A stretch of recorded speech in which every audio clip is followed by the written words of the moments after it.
You're looking at a model of an eye, and I'm going to take the top off so you can see the inner workings of the eye.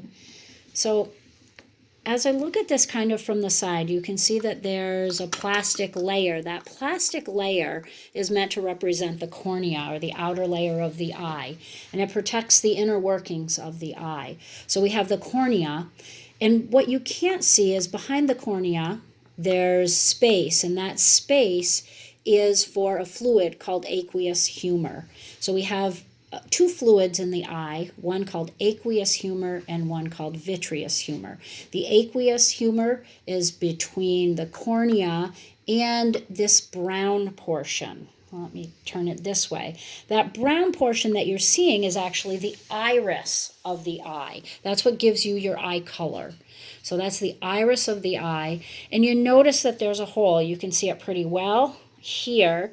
There's an aperture or an opening, and that aperture is the pupil, and the pupil will get bigger or smaller to accommodate the amount of light it needs.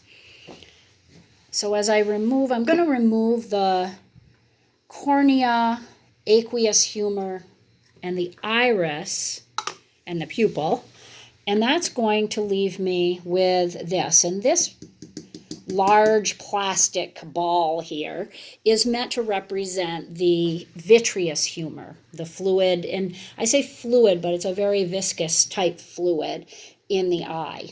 So that is the viscous humor, the vitreous humor.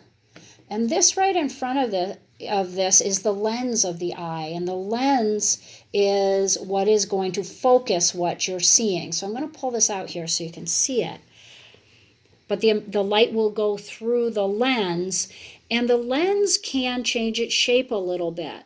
And that's called accommodation. And that's something that as we get older, usually between 40 and 50, we lose that accommodation. So it's more difficult to focus things up close.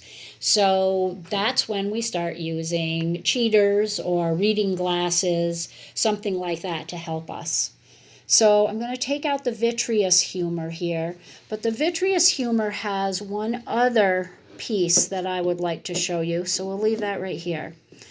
But this is the internal surface of the eye, and this is called the retina. And the retina has the rods and cones, and they are what they're stimulated. They are nerve cells or some sort of cell that can send a message. So they're sensory cells that are going to send a message to the brain, and that's going to tell the brain what it sees, and your brain is going to interpret that for you. So all of this surface is retina, and you can see it's on both the top and bottom half. So as we look in here, whatever we're seeing is going to stimulate those rods and cones. And in order for the message to get to the brain, it needs to be able to follow the optic nerve. This is the optic nerve. And the optic nerve is going to go out of the eye. It's going to actually, remember, we have two eyes. So we've got two optic nerves that go out, and then they meet to take the message to the brain.